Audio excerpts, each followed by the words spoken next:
विश्वरूप जी ने देवराज इंद्र से कहा, ये मैंने तुम्हें नारायण कवच सुना दिया, इस कवच को अपने में स्थापित करो, तुम सुरक्षित हो गए हो, अब अनायास तुम दैत्य उत्पत्तियों को जीत लोगे। जो नारायण कवच तुम्हें हमने सुनाया, इसे जो सुनेगा उसके सारे पाप नष्ट हो जाएंगे, तो कोई भी शत्रु उसे परास्त नहीं कर सकता। वो नेत्रों से देख ले या पैर से छू ले तो तत्काल समस्त भयों से मुक्त हो जाएगा। ये वैष्णवी विद्या है, प्रेत पिशाच आदि नहीं कभी आएंगे, बाघ आदि सर्प आदि ये जीव कभी नहीं काटेंगे, अकाल मृत्यु नहीं होगी। बड़ा दिव्य है ये नारायण कवच। प्राचीन काल की बात है कि एक कौशिक गोत्री ब्राह्मण इस नारायण कवच को धारण करके उसका शरीर मरुभूमि में छूट गया था। तो जहां उस ब्राह्मण का शरीर पड़ा था, हड्डियां पड़ी थी, जो नारायण कवच बांध करके प्राण छूट गए थे, तो उसके ऊपर से एक दिन गंधर्वराज चित्ररथ अपनी स्त्रियों के साथ विमान पर बैठकर जा रहा था। जे भी उन हड्डियों के ऊपर से निकला, ते ही विमान खोपड़ी के बल उल्टा होकर के गिर पड़ा। इस घटना से बड़ा आश्चर्य हुआ उसको। फिर उसने वाल्खिल्य ऋषियों से प्रार्थना की कि इस भूमि में ऐसा क्या है कि मेरा विमान आगे नहीं जा पाया और उल्टा होकर गिर पड़ा। तब उन्होंने कहा कि नारायण कवच बांधे हुए यहां जिसका शरीर छूटा है, जिसकी हड्डियां पड़ी हैं, वो नारायण कवच से युक्त है, इसलिए तुम ऊपर विमान से नहीं जा पाए और नीचे गिर पड़े। तब उसने उन हड्डियों को ले जाकर सरस्वती नदी में प्रवाहित किया और फिर स्नान करो गया। ऐसा प्रभाव नारायण कवच का है।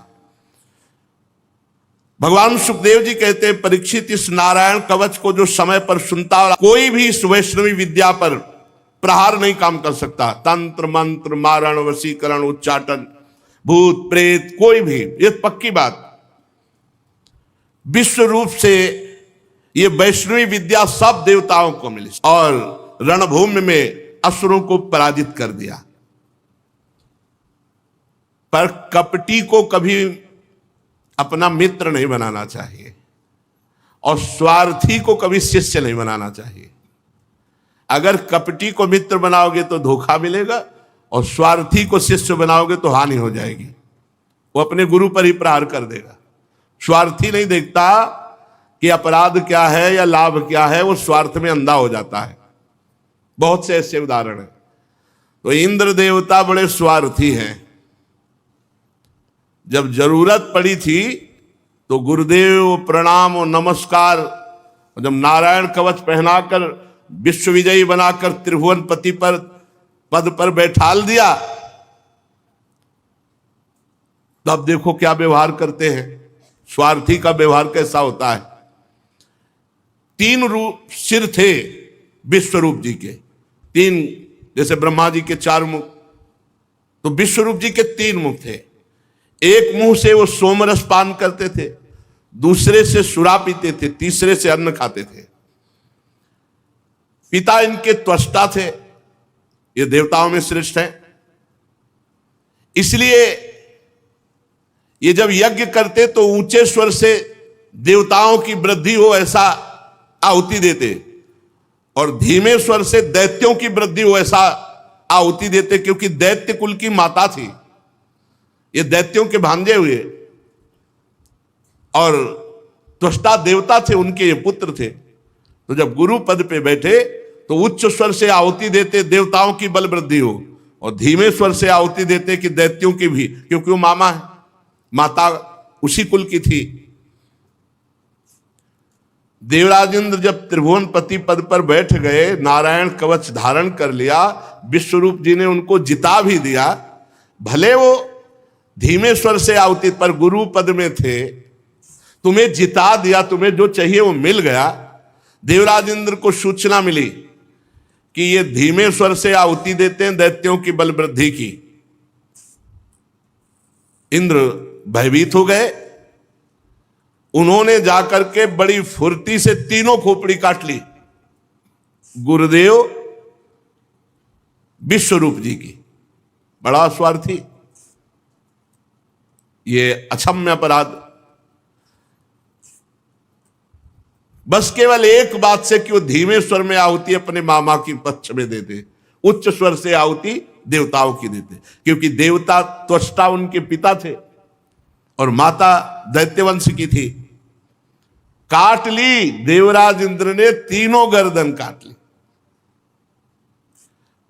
अब वो तो दिव्य महापुरुष, तो जिससे सोमरस पीते थे वो सर पपीहा, और जिससे सुरापान करते थे वो सर गौरैया, और जिससे अन्न खाते थे उससे तीतर। ये तीन पक्षी बन गए, पपीहा, गौरैया और तीतर। अब गुरु हत्या लग गई पीछे देवराज इंद्र के, ब्रह्म ऋषि और गुरु पद पे। पर यही एक कपटी को कभी मित्र न बनावे, स्वार्थी को कभी शिष्य न बनावे। स्वार्थी को स्वार्थ पूर्ति के लिए गुरु मानेगा, भगवान मानेगा, जहां उसका स्वार्थ पूर्ण हुआ फिर नहीं। विश्व रूप के जेव ही गर्दन काटी तो तीन, पपीहा, गौरैया और तीतर, और ब्रह्म हत्या, गुरु हत्या देवराज इंद्र के पीछे।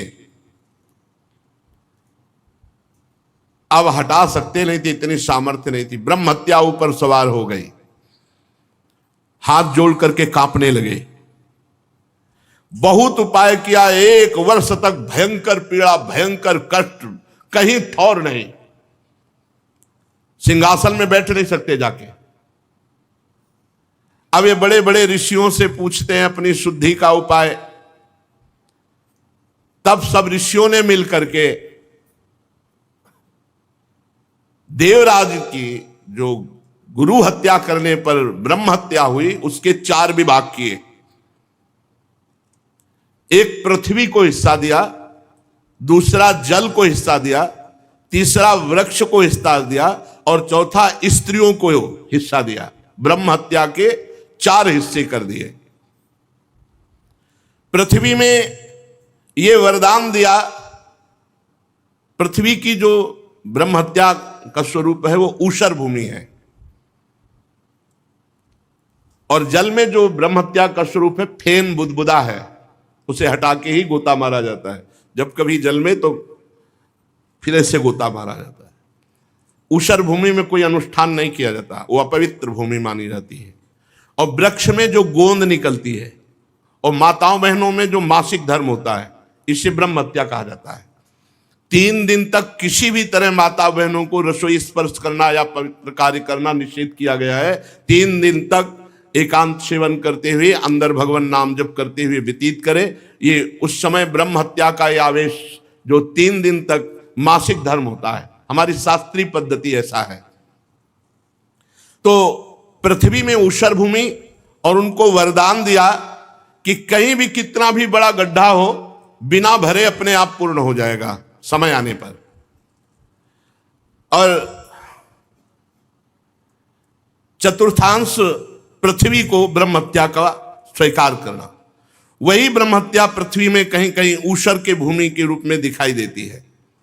दूसरा ब्रह्म हत्या का जो भाग मिला वृक्षों को, ये गोंद ब्रह्म हत्या का स्वरूप है। इसे कोई भी शास्त्रीय पद्धति जानने वाला नहीं खाता। ये जो गोंद वृक्षों की है, इसका प्रयोग उसे बहुत बलिष्ठ है, इसको बलवर्धक पदार्थों में प्रयोग करते हैं, पर इसको जो शास्त्रीय पद्धति जानने वाला है वो गोंद का भक्षण नहीं करता। उनको वर्ण मिला कि कोई भी हिस्सा कट जाने पर फिर तुम पुनः जम जाओगे, और गोंद के रूप में ब्रह्म हत्या दिखाई पड़ती। स्त्रियों में मासिक धर्म के रूप में ब्रह्म हत्या का जो महीने में रज के रूप में दिखाई पड़ती है, उस समय किसी का स्पर्श करना, रसोई आदि का स्पर्श करना, भगवत विग्रहों की सेवा कर, यह सब निषेध किया गया है।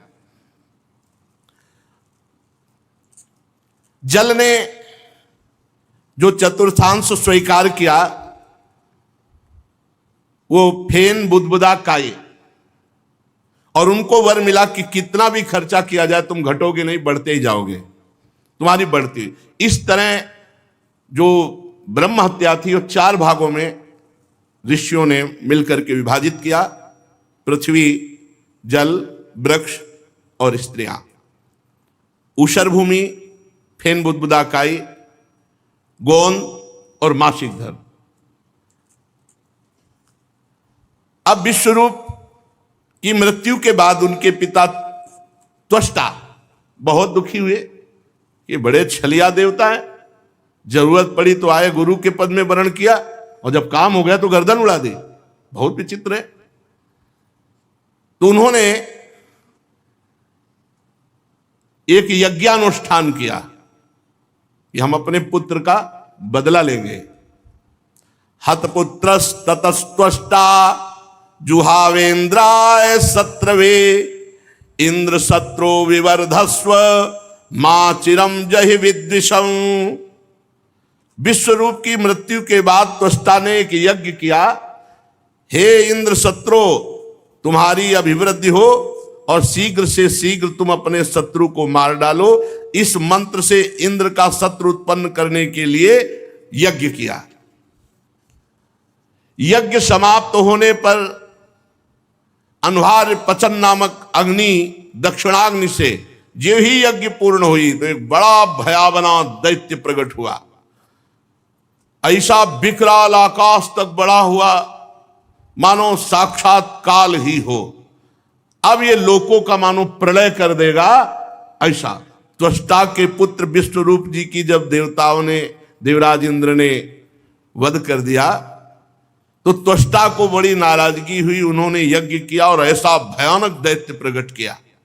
परीक्षित पहाड़ के समान काला, बड़ा ढील डोल और संध्याकालीन बादलों के समान कांति, सिर के बाल, दाढ़ी, मूछ तपे हुए तांबे के समान लाल रंग के, नेत्र ऐसे लगते जैसे दोपहर के प्रचंड दो सूर्य, चमकता हुआ 3 नोकों वाला त्रिशूल, और जे ही पग बढ़ाया तो पृथ्वी डगमगाने लगी जैसे नौका पे कोई बलवान गजराज चढ़ रहा हो। त्रिशूल को अंतरिक्ष पर उठाकर जम्हाई ली तो मुंह ऐसा खुला मानो भारी कोई कंदरा हो। ऐसा लग रहा था आकाश को पी जाएगा, जीभ से नक्षत्रों को चाट जाएगा, विशाल विकराल दाढ़ों वाले मुंह से तीनों लोकों को निगल जाएगा। अब तो बड़े बड़े देवता थर्राकर भागने लगे त्वष्टा की यज्ञ से प्रकट हुए इस विशाल दैत्य को देखकर। परीक्षित, ये त्वष्टा के तमोगुणी पुत्र ने सारे लोकों को भयभीत कर दिया। इसी से अत्यंत क्रूर दर्शन में थे तो नाम पड़ा वृत्तासुर। वृत्तासुर, संपूर्ण लोक भयभीत। ये कोई और नहीं है, ये महाभागवत है, चित्रकेतु जी, जो शंकरषण भगवान की कृपा से इनको एक विमान मिला था। ये विमान पर बैठ करके भगवान शंकर के समीप विमान पर चढ़े। अब उस समय वो तो देवाधिदेव महादेव महायोगिंद्रो मुनिंद्रो के गुरु, तो भगवती अम्बा वामांग में विराजमान थी, त्रिपुर सुंदरी और सनकादि बड़े बड़े ब्रह्म ऋषियों को उपदेश कर रहे थे। तो ये गए सभा में, आप अपनी पत्नी को वामांग में विराजमान की हो। भगवान शिव तो कुछ बोले ले। माता जी ने कहा, दुष्ट, जगत गुरु को समझाने आया है तो इनकी महिमा को समझता है। हम दो हैं, तेरी दृष्टि द्वैत से युक्त। हम दो थोड़ी, हम तो शिव ही हैं। शिव शिवा केवल कहने को है, तू क्या इनको जगत गुरु को उपदेश कर रहा है? असुर बुद्धि, जा दैत्य भाव को प्राप्त हो। वही वृत्तासुर के रूप में ये भगवान संकर्षण के महान भक्त श्री हरि के बड़े बड़े देवता थर्रा उठे। अब देवराज इंद्र ने देवताओं से कहा, आक्रमण करो, पहले ही मार दो, नहीं तो मार देगा, यज्ञ से प्रकट हुआ है। सब देवता अपने दिव्य अस्त्र शस्त्र लेकर के, परंतु वृत्तासुर जैसे कोई दांत खोदने की सीख ना हो, ऐसे सब दिव्यास्त्रों को पकड़ पकड़ के ऐसे दांत से काट काट के फेंक दिए। जितने उनके अस्त्र शास्त्र सब ऐसे चबा चबा के थूक दिए जैसे कोई पान चबा के। बड़े बड़े दिव्यास्त्रों को ऐसे। देवताओं के आश्चर्य की सीमा न रही। भागे देवराज इंद्र से कहा, कुछ चलाइए। जितने दिव्यास्त्र हैं वो सब ऐसे चबा रहा लौंग इलायची की तरह। अब सब उदास हो गए। और भागे सब स्वर्ग छोड़ के, पहुंचे वैकुंठनाथ भगवान नारायण को स्तवन किया। अब एक ही उपाय है, स्तवन किया, हे प्रभु, हे करुणा सागर, वायु आकाश अग्नि जल पृथ्वी ये 5 भूत आप ही प्रकट किए हो। प्रभु आप ही काल रूप हो, सब आपसे ही भयभीत रहते हैं। भगवान हम भयभीत हैं, वृत्तासुर से रक्षा करो हमारी। प्रभु अगर कोई आपका सहारा न लेकर इस भय से बचने के लिए किसी और का सहारा ले तो ऐसे जैसे कुत्ते की पूंछ पकड़ के कोई समुद्र पार जाना चाहता हो। वैवस्वत मन पिछले कल्प के अंत में जब भयभीत हुए तो आपका सहारा लिया, तो प्रलय के जल के समय आप मत्स्य अवतार धारण करके उनकी रक्षा की। प्रभु ऐसे ही हम भयभीत हैं, हम आपकी शरण में हैं, वृत्तासुर से हमारी रक्षा करो। प्रभु आप अवश्य बचाओगे, हमें विश्वास है। पहले कह रहे अवश्य बचाओगे, हमें विश्वास है। प्रभु आप ही हम सबकी उत्पत्ति का कारण हो। ये बड़े स्वार्थी, ऐसा ही गजा के विश्वरूप जी से प्रार्थना की थी। स्वार्थी से कभी भरोसा न करे। जब सत्यभामा जी की इच्छा के लिए पारिजात लेने भगवान गए थे ना, तो युद्ध किया था देवताओं ने।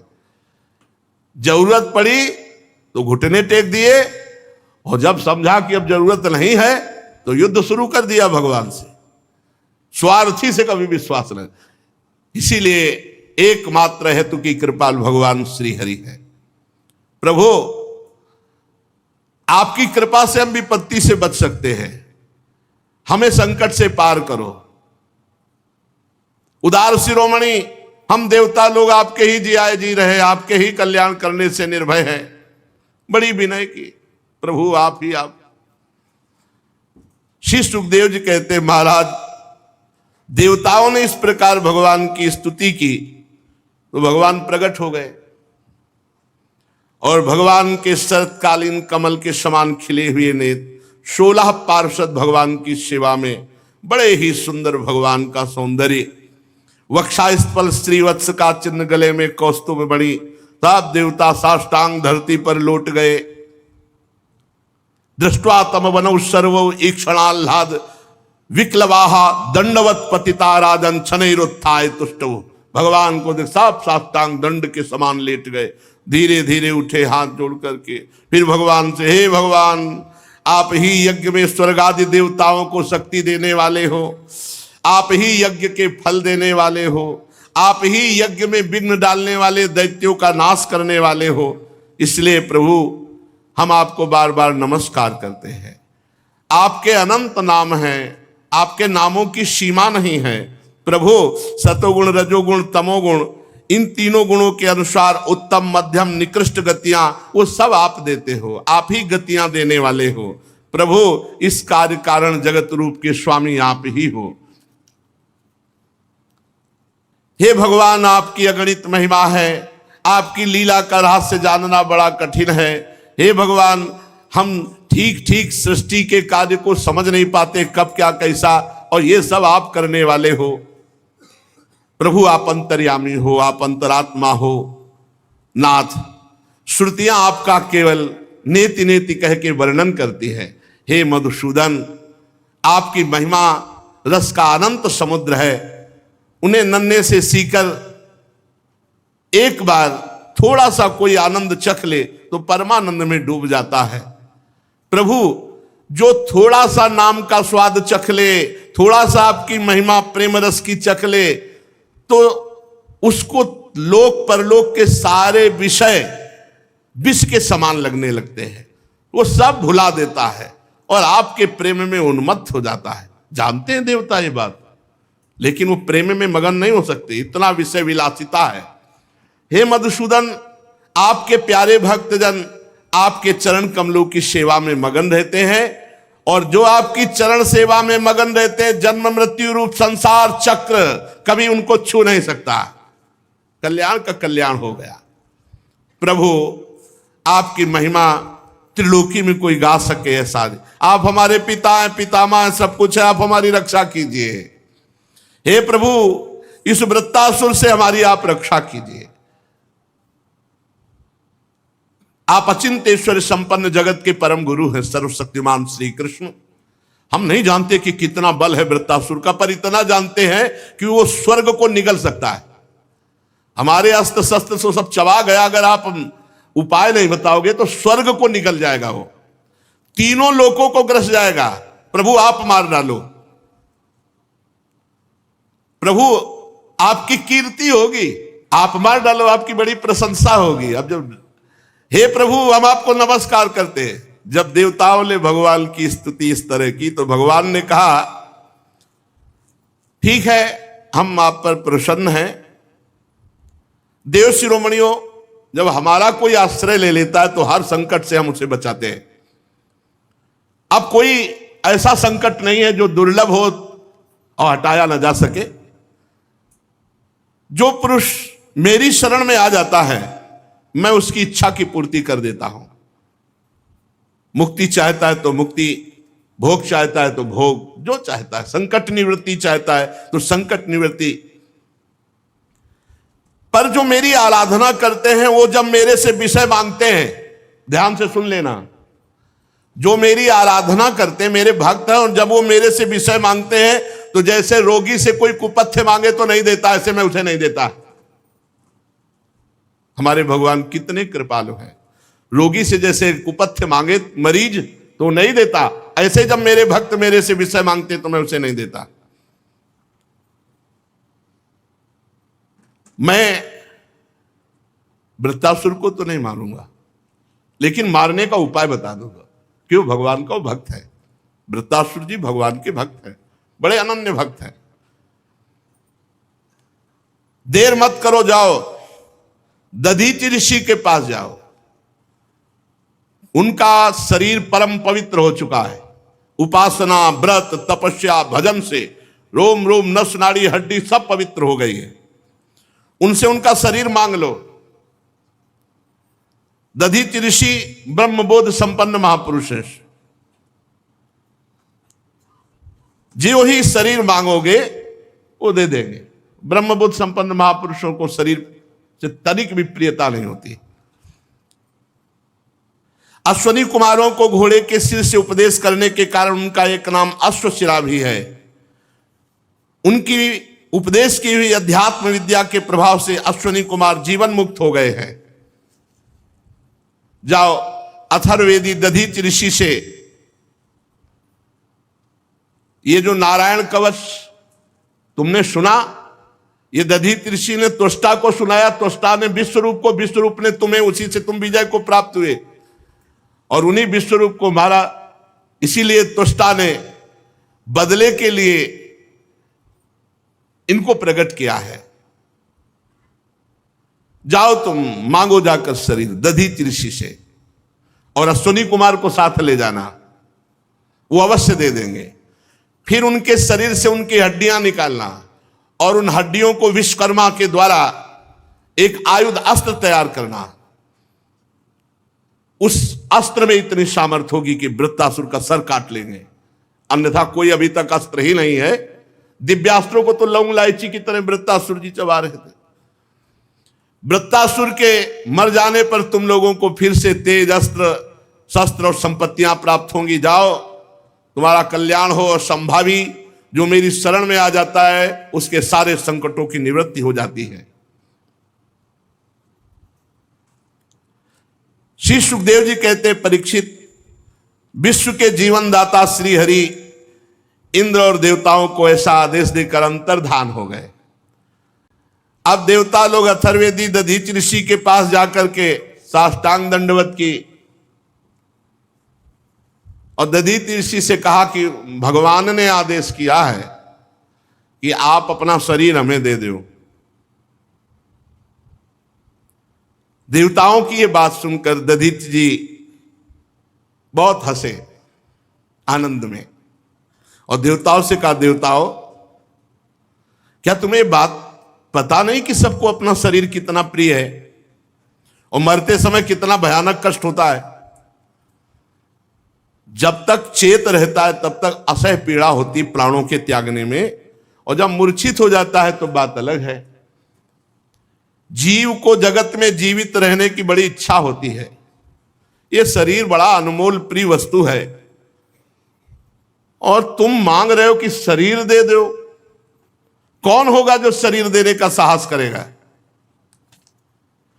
ऐसी स्थिति में स्वयं भगवान आके मांगे तो भी देने के लिए तैयार कोई नहीं होगा। बड़ा शरीर प्रिय है, कहने की बात अलग है। धर्म के लिए अब कह तो रहे हैं, प्राणों का मोह त्याग करके काम विजयी बनो, क्रोध विजयी बनो, लोभ विजय हो। कैसे कहा जाए?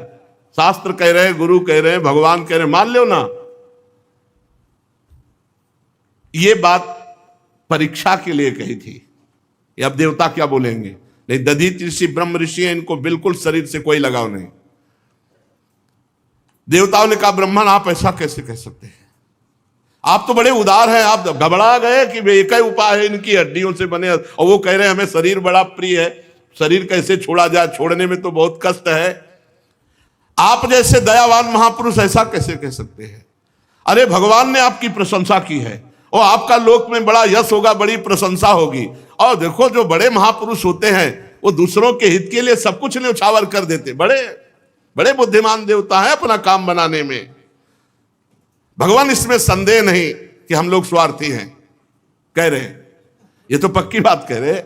भगवान इसमें संदेह ननु स्वार्थ परो लोको न वेद पर संकटम यदि वेदन याचेत नेतिना यदीश्वरा। भगवान यद्यपि हम लोग स्वार्थी हैं, आपका शरीर मांगने आए, पर आप विचार करो, अगर हमारे ऊपर संकट न आया होता तो हम आपका शरीर न मांगते। अब प्रभु हमारी जितनी समझ है, हम बार बार आपसे घबरा रहे हैं कि ना न कह दे। प्रभु हमारी समझ नहीं काम कर रही। देने वाले को कितना विपत्ति और कष्ट सहना पड़ता है हमारी समझ में। हमें तो बस एक ही दिखाई दे रहा, हाँ बोलो, हम आपकी हड्डी निकालें और अस्त्र बनावें। पर प्रभु मांगने वाले की भी विपत्ति पर ध्यान देना चाहिए। आप हमारी विपत्ति समझकर हमारी याचना पूर्ण कीजिए। दधीच ऋषि ने कहा, हम तो ये विनोद में केवल बात कर रहे थे, तुम लोगों के मुंह से सुनना चाहते थे कि तुम स्वार्थी हो, सुनना चाहते थे, इसीलिए हमने ये विनोद में बात कही। लो, जिस शरीर को सबसे प्रिय समझा जाता मैं अभी छोड़ देता हूं। ये महापुरुषों का देव शिरोमणियों, इस शरीर से दूसरों के लिए जो काम आ जाए शरीर, वही सबसे बड़ी बात होती है।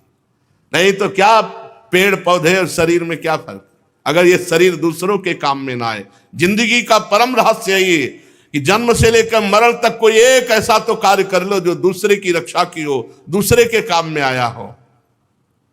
बड़े बड़े महात्माओं ने इससे बड़ा कोई धर्म नहीं बताया। परहित सरिस धर्म नहीं भाई।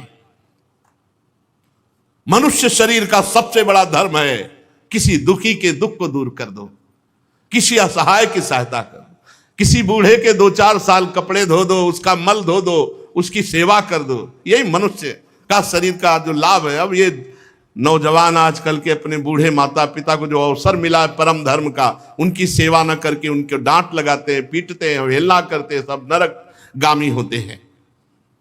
क्या कहा दधीच जी ने? मनुष्य का शरीर धारण करने वाले का परम धर्म है कि जीवन में परोपकार बन जाए, परहित बन जाए दूसरे का। एक बार महाराज जी ने कहा कि अगर किसी की सोच धोने को मिल जाए, सेवा करने को मिल जाए, लंगोटी धोने को मिल जाए, कफ आदि फेंकने को मिल जाए, तो यह अहंकार नष्ट हो जाए। उनका खोजो, कभी सेवा मिल सकती है। गुरु प्रसाद से श्रीधर बाबा की सेवा मिली। सच्ची कहते हैं, जो दूसरों की सेवा से हृदय का अहम गलित होता है वो किसी और उपाय से नहीं होता। सेवा मिल जाए बस। कोई कराह रहा है, उसके बढ़िया सब कपड़े, अपवित्र कपड़ों को धो करके सुखाकर उनको पहनाना, उनको भोजन पवाना, भगवान की तरह उसकी एक किसी शरीर की सेवा मिल जाए 2-4 साल, पूरे जिंदगी के मल का सफाया हो जाएगा। बहुत बड़ा कार्य है पर सेवा करना। जगत का ये शरीर, ये धन, ये जन, ये बल, ये वैभव, ये सब क्षण भंगुर है। यदि ये किसी के काम में आ गया, यही सार्थक है। किसी के काम आ जाए। कितने दुख की बात है, मरण धर्मा शरीर से दूसरों का उपकार न करके दूसरों का शोषण करते हुए जो मरते हैं। बड़ी हानि कर ली, बड़ी हानि कर ली। दधीच ऋषि ने समस्त देवताओं के सामने आंख मूंदी और ओम प्रणव का उच्चारण किया और शरीर छोड़ दिया। यह है समर्थ महापुरुषों की महिमा।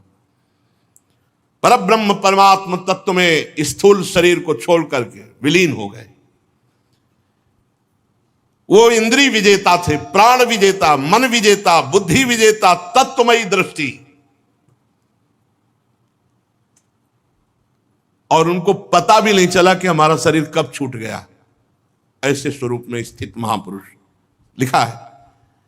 जब वो शरीर छोड़ रहे थे तो उनको पता भी नहीं चल रहा था। जैसे केचुल छोड़ने में सांप को कोई कष्ट नहीं होता, अपने पुराने कपड़े छोड़ने में कोई कष्ट नहीं होता, ऐसी स्थिति।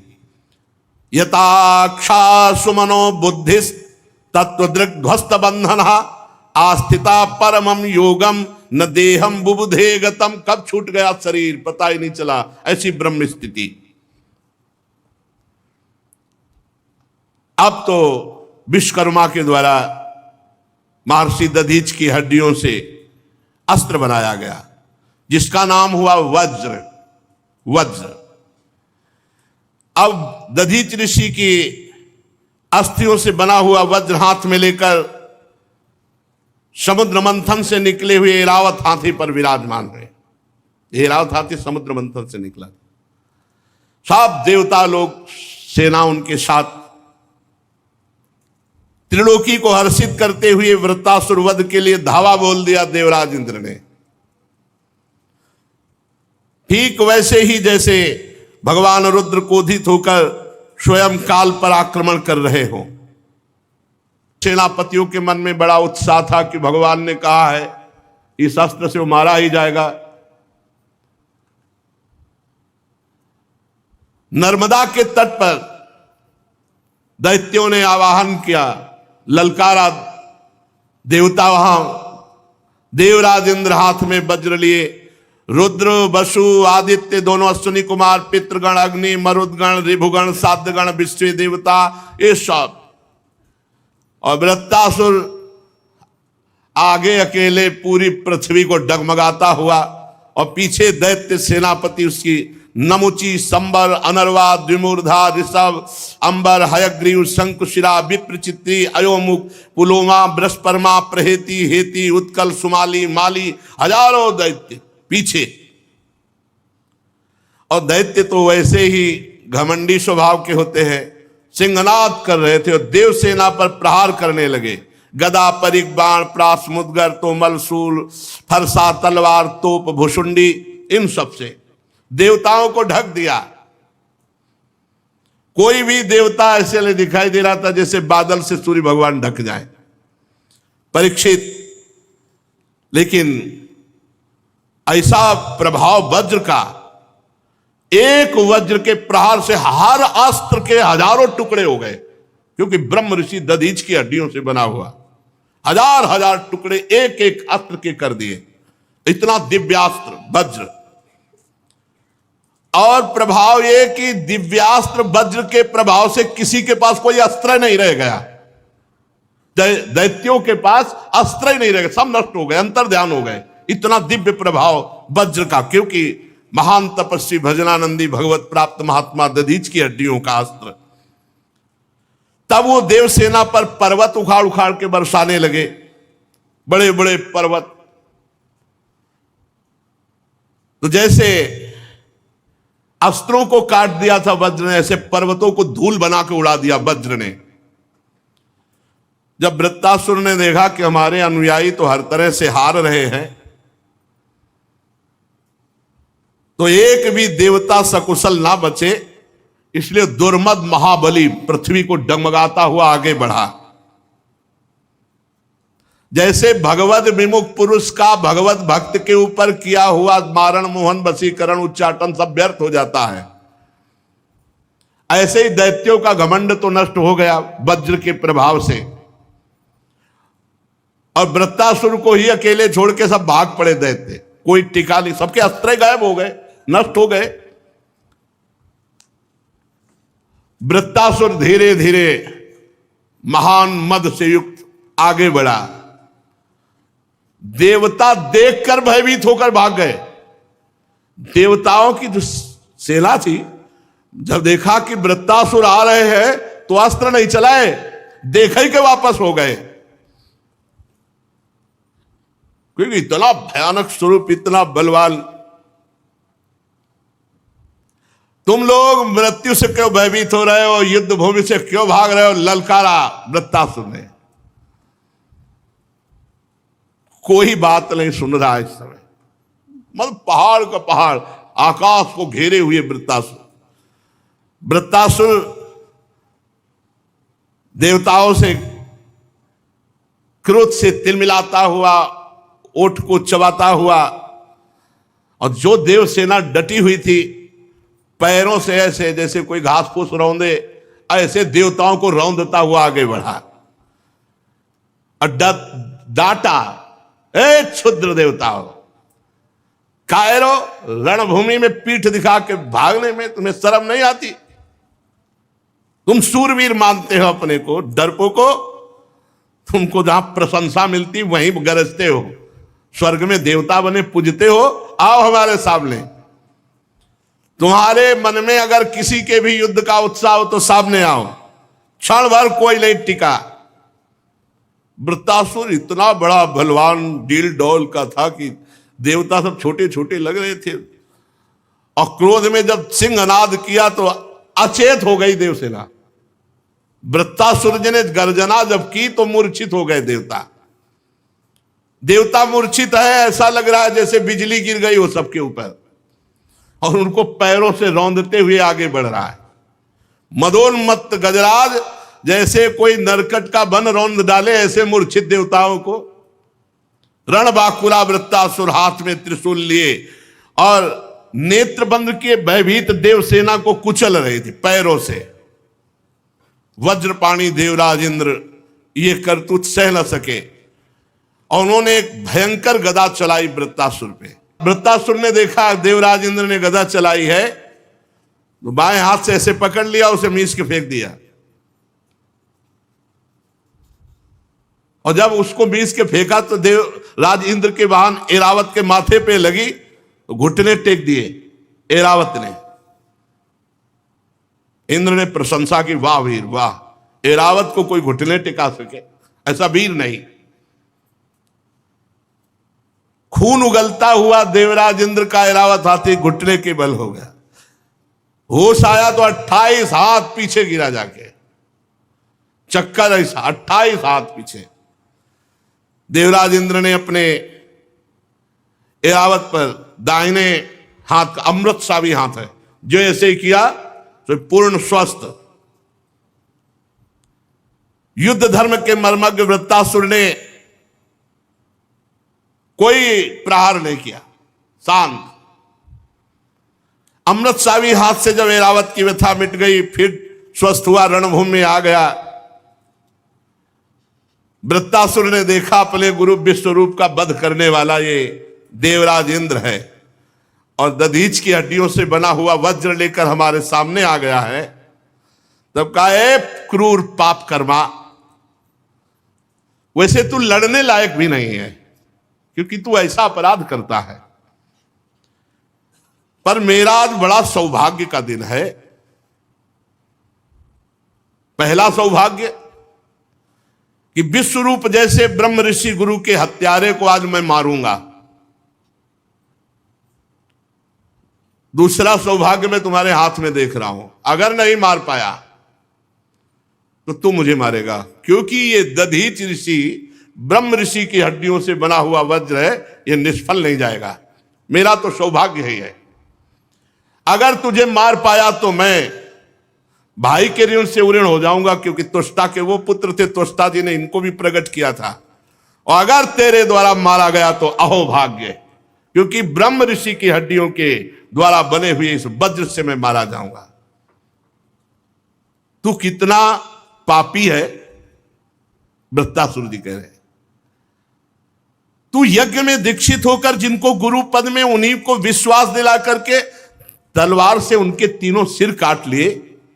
निंदनीय मनुष्य, जैसे अपने स्वार्थ की पूर्ति के लिए यज्ञ पशु की हत्या कर दे, ऐसे तू देवता होकर, देवराज होकर अपने गुरु की हत्या कर दी। तेरी लज्जा कहां चली गई? कहां चली गई थी तेरी कीर्ति और तेरी बुद्धि? नीच कर्म करने वाला तो मरा हुआ होता है, तू तो राक्षसों से भी गया बीता है। ले अब मेरे त्रिशूल का वार सहे और देख इस त्रिशूल से तेरी कैसे मृत्यु होती है।